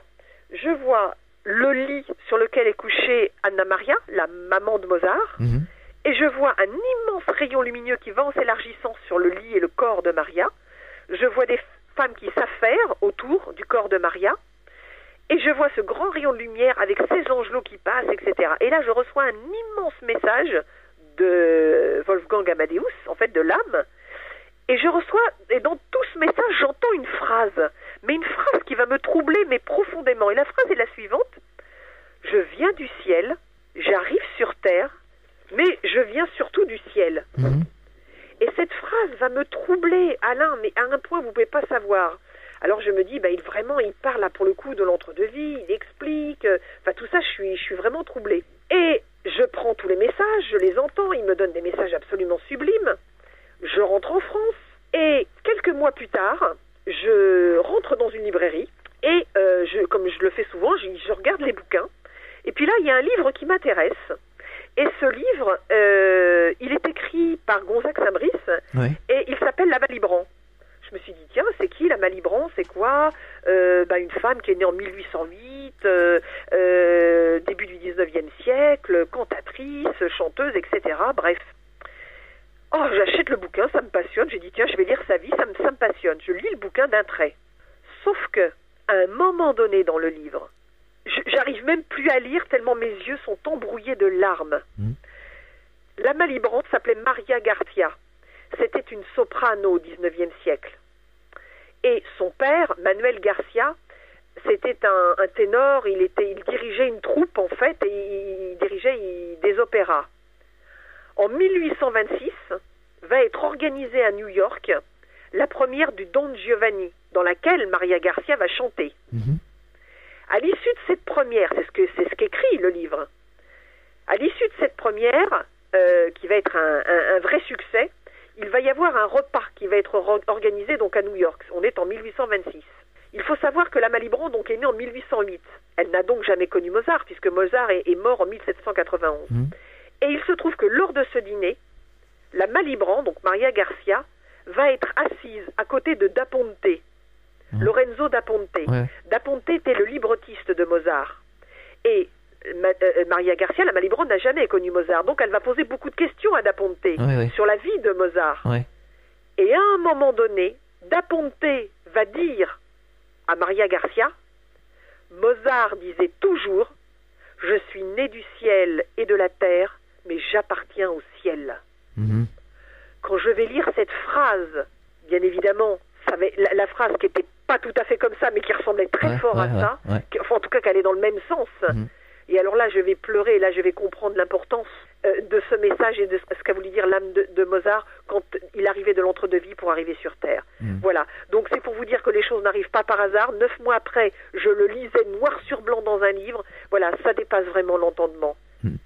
Alors Pascal, vous avez publié plusieurs ouvrages. Quel est celui qui se rapproche le plus de l'explication que l'on peut donner aux auditeurs sur l'entre-deux-vies? Alors celui qui sera le plus proche et qui va reprendre le tableau, ça va être D'une rive à l'autre, aux éditions Lanor. Et c'est vraiment celui-là où il y a un chapitre sur l'entre-deux-vies. Je consacrerai de toute façon un livre sur le sujet, avec toutes mes expériences et tout ce que j'aurai à dire. Mais ça va être, pour l'heure, en tout cas, ça sera, comment dirais-je, D'une rive à l'autre aux éditions Lanor. Et puis, ce que je peux aussi conseiller, c'est Chemin d'éternité, qui est sorti il y a quelques mois, parce que c'est un livre qui parle des enseignements et signes de l'au-delà. Est-ce que vous auriez un message à adresser aux auditeurs? Un message à adresser aux auditeurs? Alors déjà, ce sera un message d'amour, parce que il faut savoir que les promesses que l'on se fait, les mots que l'on peut se dire, s'ils sont fondés sur l'amour, sur cet amour sincère et cette volonté d'amour sincère, eh bien, sachez qu'on peut se retrouver de façon éternelle dans l'entre-deux-vies, dans les incarnations sur Terre, on peut se retrouver. Parce que l'amour n'a absolument pas de limite. Bien sûr. Mais par contre, il faut le faire et l'envisager avec beaucoup de foi et avec beaucoup de conviction. Parce que c'est ça qui sera aussi déterminant, je dirais, dans la vie dans la vie de chacun. Ça va être la foi et la détermination qui sera essentielle. Parce que on peut vouloir des choses, mais on les veut intellectuellement. Et que peut-être, eh bien, je vais vous lire ce message de maman. Je pense qu'il sera pour vos auditeurs, en tout cas, il est extrait de Chemin d'éternité. Et il sera une belle réponse justement à cette foi et à cette volonté que l'on voudrait des fois avoir, mais où pour des fois on doute terriblement. Ce message est le suivant. On reçoit toujours à la hauteur de ce que l'on peut recevoir. Si certaines personnes se plaignent de ne pas recevoir, c'est parce qu'elles ne croient pas en elles. Donc, elles ne sont pas en mesure de recevoir. C'est le cœur qui détermine la grandeur d'un acte. C'est lui qui conduit à la réalisation d'un souhait. Il y a le cœur qui veut, mais celui qui souffre, donc il limite ses possibilités. Il y a celui qui veut, mais qui ne croit pas totalement en lui. Il y a celui qui veut, mais qui doute en permanence. Le doute est nécessaire, il permet de reconsidérer, mais il ne doit pas être un handicap. Comment aimez-vous ? Réfléchissez à cette question. Vous comprendrez alors de quelle façon vous vivez, vous pensez et vous agissez. Le mérite ne veut rien dire. Il n'est ni une punition ni un cadeau. Il est une conséquence logique. Il y a les conséquences agréables et fortes, puis les conséquences douloureuses et éprouvantes. On reçoit beaucoup lorsque l'on est dégagé de l'attente. L'attente suscite trop souvent des exigences qui conduisent à l'orgueil de soi. L'important est de recevoir à un instant précis et pas forcément comme on l'a décidé. Message de Mamina, reçu le 23 mars 2002. Très joli message, en tout cas. Voilà. Alors, juste une dernière petite question, très vite. Au moment de l'incarnation, est-ce que on nous impose quelque chose ou on peut discuter? Je veux dire, par exemple, c'est un guide négocier, oui. C'est un guide nous fait voir quelque chose. Est-ce qu'on est en droit de le refuser et de prendre peut-être une incarnation un peu moins lourde?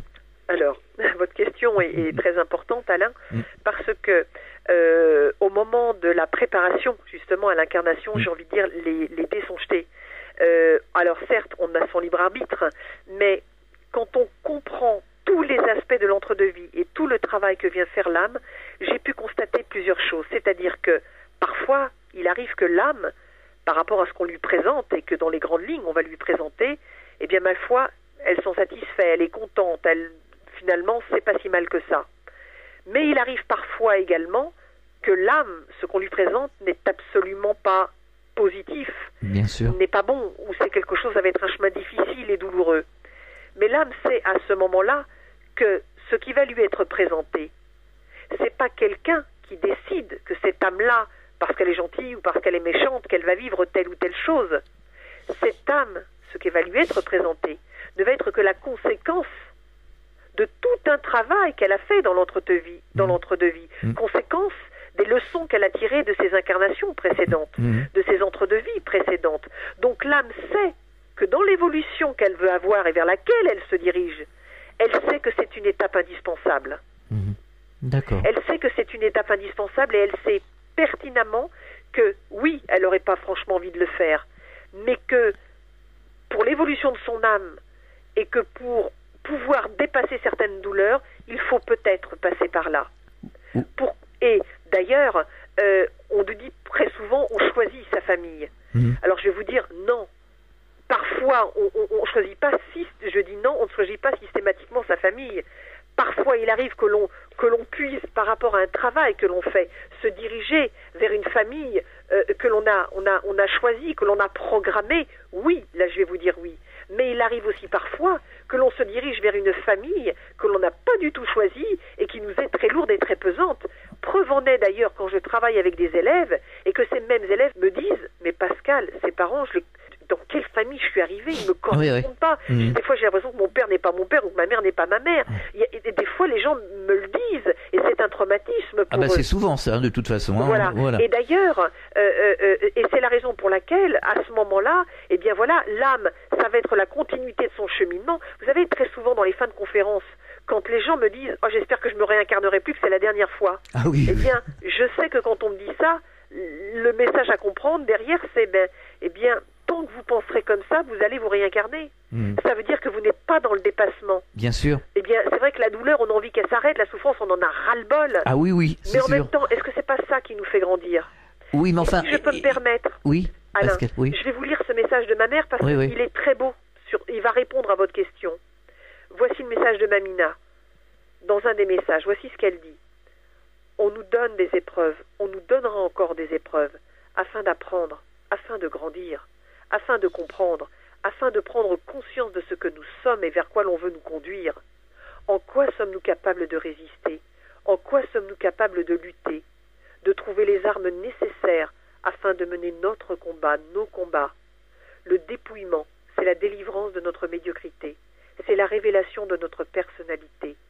Notre foi, que faites-vous de la foi? Celle qui conduit à l'indestructibilité de vos désirs, de vos pensées, de vos réalisations, de vos projets. Vous devenez bien faible face à l'échec. Vous ne comprenez pas ce que veut dire l'échec. Il vient heurter votre orgueil. Il vient vous apporter, vous offrir la possibilité de vous remettre en question et non pas d'accabler. Il vient vous rendre meilleur. Reprenez-vous, vous êtes bien faible. La faiblesse doit vous avantager et non vous nuire. Elle peut vous faire sombrer dans la partie obscure de votre personnalité si vous ne savez pas vous ressaisir. Le regard des autres sur vous est impitoyable. Ils jugent, ils montrent du doigt, ils souillent, ils salient. Quelle importance! Réfléchissez à ce que vous êtes, ce que vous faites, d'où vous venez et vers où vous allez. Réfléchissez bien, ne vous leurrez pas. Acceptez ce que vous faites, tout simplement. Alors vous commencerez à grandir et là, vous serez enfin sur le bon chemin. L'élévation passe par la souffrance. Ne négligez pas cette étape. C'est elle qui va vous construire. La refuser, ne pas la comprendre, la nier, serait un péché d'orgueil et incompatible avec votre évolution. L'arrogance est l'arme des faibles. Elle impressionne, elle éblouit, mais ne convainc pas les justes. Oui, tout à fait. Mais quand je disais ça, je disais surtout, bon, on voit quand même, on constate sur Terre, sur cette planète, qu'il y a ce qu'on peut appeler des karmas ou des vies très chargées. Oui. Et qui finalement, quelque part, ne sont pas acceptées et mènent à des catastrophes. Oui. Donc, est-ce qu'il n'est pas plus raisonnable, par exemple, de faire 2 incarnations plutôt qu'une vraiment très chargée? Oui, mais ça, cher Alain, c'est notre raisonnement intellectuel. Oui, mais ça se passe pas vraiment comme ça dans la réalité. Ouais, voilà. Ouais. Vous savez, c'est un petit peu comme sur Terre. Hein. Vous pouvez pas être simultanément dans 2 magasins à la fois pour acheter pour acheter la même chose. Ouais. Voilà, c'est exactement la même chose. Je comprends et j'entends les questions qu'on me pose. Et mon Dieu, comme tout le monde, j'ai pas été épargné d'épreuves non plus. Mais je dirais que sur le chemin sur lequel je suis, j'ai presque envie de dire maintenant merci aux gens qui m'ont fait du mal. Dans un premier temps, j'ai eu de la colère, j'ai eu de la haine, j'ai eu des sentiments pas très honorables et je me suis posé beaucoup de questions. Et puis, au fur et à mesure du temps, je me suis rendu compte que finalement, ça m'a construite. Oui, tout et que à je fait. ne serais peut-être pas devenue celle que je suis devenue sans avoir aussi compris les choses. Tout à fait. Et qu'en fait, intellectuellement, quand on voit des vies qui souffrent plus que d'autres, mais il faut tenir compte aussi de ce qui s'est passé avant. Dans la loi de causalité. Alors bien évidemment, intellectuellement, on se dit que c'est inacceptable. Oui, c'est inacceptable. Oui. Mais je vais vous citer un cas. C'est le cas d'une petite fille qui s'appelle Anita et qui, comment dirais-je, c'était sa grand-mère qui venait à mes cours. Et elle m'avait fait cas de cette petite fille qui était malade. Et effectivement, cette petite fille avait une maladie génétique et j'avais vu, quand j'avais travaillé sur elle cette année-là, je sentais la faire très mal pour les fêtes de Noël et qu'elle passerait pas l'année et que le moment de Noël allait être un risque d'être une triste période. Eh bien, c'est ce qui est arrivé. Anita nous a quittés, je crois, le jour de Noël, donc très symbolique par rapport aux parents. Et évidemment, pour tout le monde, c'est une injustice. À 5 ans, cet enfant mourir, etc. Et c'est vrai, intellectuellement, j'entends bien, intellectuellement, c'est injuste. Sauf que quand j'ai communiqué avec Anita et quand j'ai parlé avec elle, eh bien voici ce qu'elle m'a dit. Elle savait qu'elle ne vivrait pas vieille, mais qu'elle était venue pour une seule et unique chose, l'amour. L'amour dans toute comment dirais-je, dans toute sa grandeur. Et qu'elle était venue pour faire évoluer ses parents. Et qu'elle avait un acte d'amour par rapport à ses parents. Et elle disait même des mots qui, pour son âge, étaient forts et chargés dans ce qu'elle expliquait. Et elle expliquait que de l'autre côté, eh bien, elle était avec des enfants qui, comme elle, étaient partis jeunes et qu'ils étaient très heureux et qu'ils avaient trouvé du bonheur et un équilibre et que elle explique tout ça. Et en fait, quand je vais en parler donc à la grand-mère, elle me dit, mais Pascal, ce qui est incroyable, c'est que les mots que vous dites, Anita les a dit du haut de ses 5 ans à ses parents. Voilà.